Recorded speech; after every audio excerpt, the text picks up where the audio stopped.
কল্পনা করুন একটা ঘরের কথা, যেখানে বিশ্বের সবচেয়ে শক্তিশালী অর্থনীতির দেশগুলোর প্রতিনিধিরা বসে আছেন।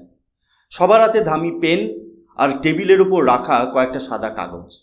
সেই কাগজে যখন ভারতের প্রধানমন্ত্রী সই করছেন, তখন সেটা শুধু দুটো অঞ্চলের মধ্যে বাণিজ্যিক লেনদেনের চুক্তি নয়, বরং এটা আগামী 1 শতাব্দী ধরে ভারতের 140 কোটি মানুষের ভাগ্য পরিবর্তনের এক অমোঘ দলিল। এই সই করার মুহূর্তটিকে আজ গোটা বিশ্বের অর্থনীতিবিদরা বলছেন the mother of all deals. আজ ভারত এমন এক উচ্চতায় দাঁড়িয়ে আছে যেখান থেকে বিশ্বকে নেতৃত্ব দেওয়ার ক্ষমতা আমরা অর্জন করেছি। এই ডিল শুধু ব্যবসার গল্প নয়, এটা ভারতের সেই হারানো গৌরব ফিরে পাওয়ার জয়গান। নমস্কার বন্ধুরা, আমি সুশোভন, আর আপনারা দেখছেন আপনাদের প্রিয় চ্যানেল অদ্ভুত অথচ বাস্তব। আজ আমাদের সামনে কোনো চোখ ধাঁধানো ভিডিও ক্লিপ নেই কোনো কাল্পনিক গ্রাফিক্স।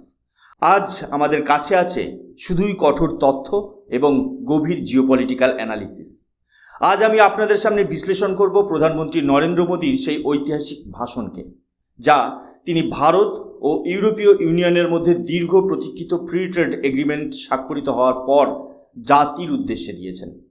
কেন এই ডিল ভারতকে এক নতুন উচ্চতায় নিয়ে যাবে?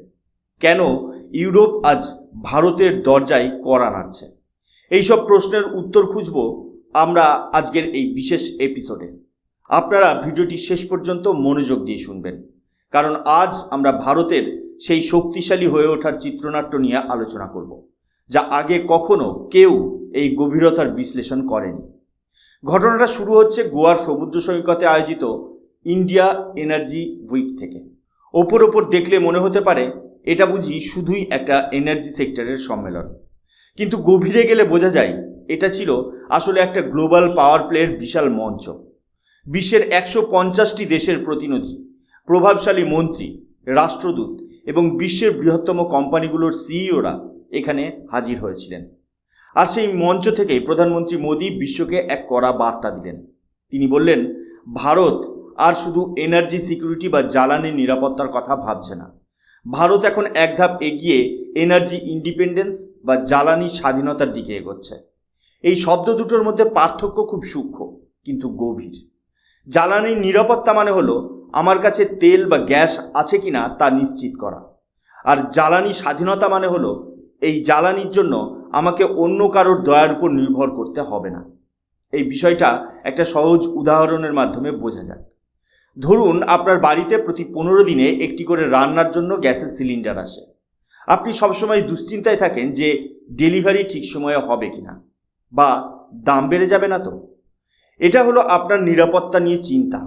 কিন্তু একদিন আপনি নিজের বাড়ির ছাদে সোলার প্যানেল বসালেন বা এমন ব্যবস্থা করলেন যাতে আপনি নিজেই জ্বালানি তৈরি করতে পারেন।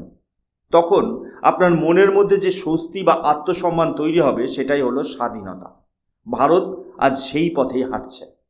আমরা আর বিদেশের থেকে তেলের দাম বাড়লে ভয় পাওয়ার জাতি হয়ে থাকতে চাই না। আমরা চাই আমাদের শক্তির উৎস হবে আমাদের নিজেদের মাটিতে। এই স্ট্র্যাটেজিক শিফট ভারতের জন্য এক নতুন যুগের সূচনা করছে। তবে মূল বিশ্লেষণে যাওয়ার আগে একটা কথা আপনাদের স্পষ্ট করে দিই। এই ঐতিহাসিক চুক্তির ভেতরে ঠিক কী টেকনিক্যাল পয়েন্ট আছে, কোন পণ্যের উপর কতটা শুল্ক কমলো বা খাতা কলমে ঠিক কী শর্তে দুই পক্ষ স্বাক্ষর করলো, সেই ব্যবচ্ছেদ বা পোস্টমর্টেম আমি আজ করছি না। কারণ অদ্ভুত অথচ বাস্তবের দর্শকদের আমি সবসময় একদম নিখুঁত এবং গভীর গবেষণালব্ধ তত্ত্ব পছন্দ করি। তাই চুক্তির এই গূঢ় রহস্যগুলো নিয়ে আমার রিসার্চ এখনও চলছে এবং আমি কথা দিচ্ছি ঠিক আগামীকালের এপিসোডে আমি এই ডিলের প্রতিটি পাতা আপনাদের সামনে উল্টে দেখাব। আজ আমরা ফোকাস করব এই ডিলের সেই বিশাল প্রেক্ষাপট আর গ্লোবাল ইম্প্যাক্টের উপর, যা ভারতকে বিশ্বমঞ্চে এক অপরাজেয় শক্তিতে পরিণত করছে। এই প্রেক্ষাপটে উঠে এসেছে ভারত ও ইউরোপীয় ইউনিয়নের মধ্যে সেই মহাকাব্যিক ফ্রি ট্রেড এগ্রিমেন্ট বা এফটিএ। কেন আন্তর্জাতিক মিডিয়া একে মাদার অফ অল ডিলস বলছে? এর উত্তর লুকিয়ে আছে কিছু বিশাল অঙ্কের পরিসংখ্যানে। এই একটিমাত্র চুক্তি গ্লোবাল জিডিপির প্রায় 25% এবং গ্লোবাল ট্রেডের প্রায় 1/3 সরাসরি যুক্ত করে ফেলেছে। অর্থাৎ বিশ্বের মোট বাণিজ্যের 1/3 এখন ভারত ও ইউরোপের হাতের মুঠোয়। ইতিহাসে খুব কম চুক্তি আছে যা এত বড় স্কেলে প্রভাব ফেলতে পেরেছে। এটা শুধু পণ্যের বিবেচনা নয়, এটা হলো পৃথিবীর দুই বৃহত্তম গণতন্ত্রের মধ্যে বিশ্বাসের এক সেতু বা ব্রিজ অফ ট্রাস্ট। ইউরোপ বুঝেছে যে আজকের পরিবর্তনশীল ভূরাজনীতিতে বা জিওপলিটিক্সে ভারতের মতো স্থিতিশীল এবং নির্ভরযোগ্য সঙ্গী আর কেউ নেই। তবে এই যাত্রাটা মোটেও সহজ ছিল না। এই চুক্তির একটা দীর্ঘ এবং জটিল ইতিহাস আছে। ভারত আর ইউরোপীয় ইউনিয়নের মধ্যে ট্রেড টক বা বাণিজ্যিক আলোচনা শুরু হয়েছিল প্রায় 2 দশক আগে। মাঝখানে অনেকবার আলোচনা থেমে গেছে, কখনো আবার শুরু হয়েছে। কখনো ভারত ট্যারিফ বা আমদানি শুল্ক কমানোর ক্ষেত্রে কড়া অবস্থান নিয়েছে, আবার কখনো ইউরোপ ভারতের মার্কেট অ্যাক্সেস বা বাজারে প্রবেশের অধিকার নিয়ে প্রশ্ন তুলেছে। কিন্তু গত কয়েক বছরে বিশ্ব পরিস্থিতি নাটকীয়ভাবে বদলে গেছে। বিশ্বজুড়ে প্যান্ডেমিকের প্রভাব, গ্লোবাল সাপ্লাই চেন ক্রাইসিস এবং সবশেষে ইউক্রেন যুদ্ধে ইউরোপকে এক চরম সত্যের মুখোমুখি দাঁড় করিয়ে দিয়েছে। তারা বুঝেছে যে একতরফাভাবে কোনো নির্দিষ্ট দেশের উপর নির্ভর করে থাকা আত্মঘাতী। আর ঠিক সেই সময়ে ভারত নিজেকে গ্লোবাল ম্যানুফ্যাকচারিং হাব হিসেবে বিশ্বের সামনে তুলে ধরেছে। এই যে দুপক্ষের প্রয়োজনীয়তার মিলন, এটাই আজকের ডিলকে সফল করেছে। প্রধানমন্ত্রী মোদি তার ভাষণে অত্যন্ত গুরুত্ব দিয়ে একটা কথা বলেছেন। এই চুক্তি শুধু বাণিজ্য বাড়াবে না, বরং এটা ডেমোক্রেসি এবং রুল অফ লয়ের প্রতি আমাদের যে শেয়ার্ড কমিটমেন্ট আছে তাকে আরও শক্তিশালী করবে। এই লাইনটা আপনারা খেয়াল করবেন। কেন প্রধানমন্ত্রী বাণিজ্যের মধ্যে গণতন্ত্রের কথা আনলেন? কারণ আজকের বিশ্বে ট্রেড আর ভ্যালুজ আলাদা কিছু নয়। বিনিয়োগকারীরা এখন শুধু লাভ দেখে না, তারা দেখে এই দেশটা কতটা স্থিতিশীল। যেখানে আইন সবার জন্য সমান, যেখানে ট্রান্সপারেন্সি বা স্বচ্ছতা আছে, সেখানেই আজ বিশ্ব বিনিয়োগ করতে চায়। চীন থেকে মুখ ফিরিয়ে নেওয়ার প্রধান কারণ ছিল তাদের একনায়কতন্ত্র আর অস্বচ্ছতা। সেখানে ভারত তার গণতান্ত্রিক পরিকাঠামো দিয়ে প্রমাণ করে দিয়েছে যে আমরাই হচ্ছি সেই রিলায়েবল পার্টনার বা নির্ভরযোগ্য সঙ্গী যাকে বিশ্ব খুঁজছে। এখন প্রশ্ন আসতে পারে, এই ডিলের ফলে সরাসরি আমাদের লাভ কী হবে? সাধারণ ভারতীয় পরিবারের এতে সুবিধা কী? প্রথমত, ভারতের ম্যানুফ্যাকচারিং সেক্টরে এক জোয়ার আসবে। আমাদের দেশে textile, gems and jewellery, leather and footwear সেক্টরগুলোতে লক্ষ লক্ষ মানুষ কাজ করেন। আগে যখন ভারত থেকে এই পণ্যগুলো ইউরোপে যেত, তখন তাদের উপর মোটা অঙ্কের শুল্ক বা ট্যারিফ দিতে হতো। ফলে আমাদের জিনিসগুলো ইউরোপের বাজারে দামি হয়ে যেত এবং মানুষ কম কিনত। কিন্তু এই চুক্তির ফলে সেই ট্যারিফ অনেকটাই কমে যাবে। এর মানে হলো আমাদের কারখানায় তৈরি জুতো বা পোশাক এখন ইউরোপের সাধারণ মানুষ সস্তায় পাবে।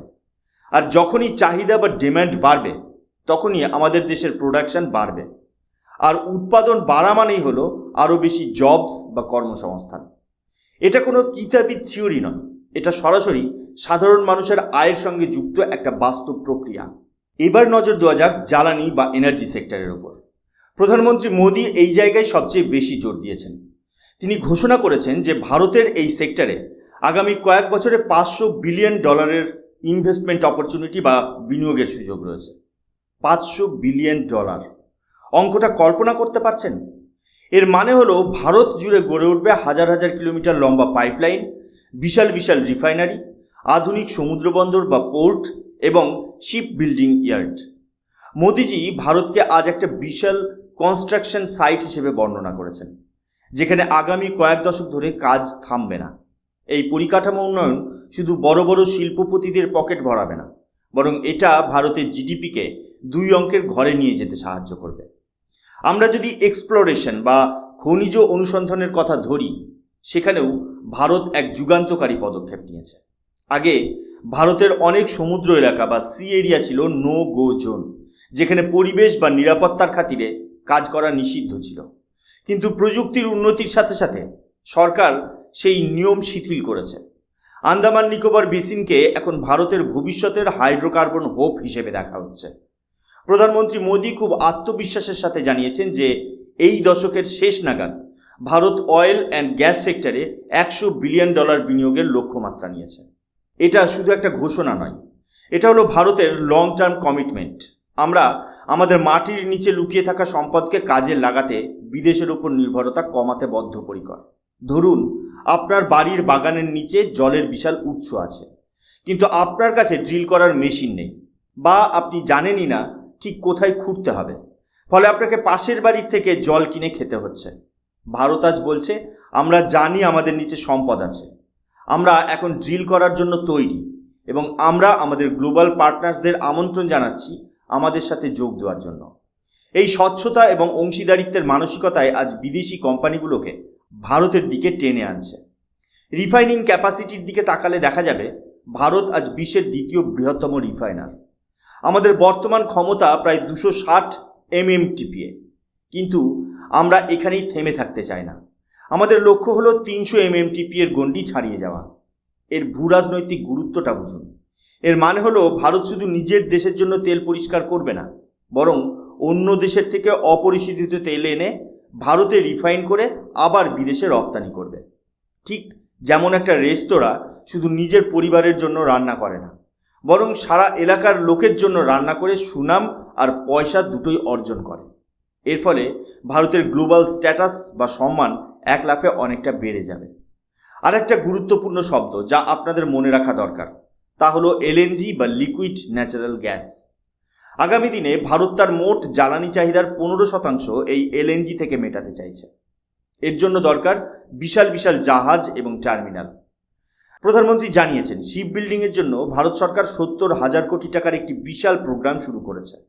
এর ফলে আমাদের সমুদ্রের বুকে যে বড় বড় LNG ক্যারিয়ার জাহাজগুলো চলবে সেগুলো ভারতেই তৈরি হবে। এটাই হলো মেক ইন ইন্ডিয়ার প্রকৃত বাস্তব রূপ। একসময় আমরা জাহাজ বিদেশ থেকে ভাড়ায় আনতাম, আর এখন আমরা জাহাজ তৈরি করে বিশ্বকে দেব। এটা কি গর্বের বিষয় নয়? এর পাশাপাশি পাইপলাইন এবং সিটি গ্যাস ডিস্ট্রিবিউশন নেটওয়ার্ক সাধারণ মানুষের জীবনকে আমূল বদলে দিচ্ছে। আজ ভারতের কয়েকশো শহরে পাইপলাইনের মাধ্যমে রান্নার গ্যাস পৌঁছে যাচ্ছে। এতে খরচ কমছে, সিলিন্ডার বয়ে নিয়ে যাওয়ার ঝামেলা মিটছে এবং সবচেয়ে বড় কথা পলিউশন বা দূষণ কমছে। এই নেটওয়ার্ক যখন সারা দেশে ছড়িয়ে পড়বে তখন আমাদের আরবান লাইফস্টাইল বা শহরের জীবনযাত্রায় এক বৈপ্লবিক পরিবর্তন আসবে। আর এই পুরো নেটওয়ার্ক তৈরির জন্য যে বিনিয়োগ দরকার তার সিংহভাগ আসবে এই ভারত ইউরোপ চুক্তির হাত ধরে। পেট্রোকেমিক্যাল ডিমান্ডের কথাও আমাদের ভুলে গেলে চলবে না। ভারতের জনসংখ্যা বিশাল এবং আমাদের অর্থনীতি দ্রুত বাড়ছে। এর ফলে প্লাস্টিক, কেমিক্যাল, ফার্টিলাইজার বা সারের চাহিদা দিন দিন বাড়ছে। এই চাহিদা মেটাতে গেলে আমাদের ডাউনস্ট্রিম অ্যাক্টিভিটিতে আরও বেশি বিনিয়োগ করতে হবে।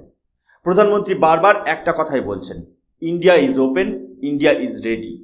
আমরা কাউকে জোর করছি না, কিন্তু আমরা বিশ্বকে দেখাচ্ছি যে ভারত হলো সেই উর্বর জমি যেখানে টাকা বিনিয়োগ করলে তা বিফলে যাবে না।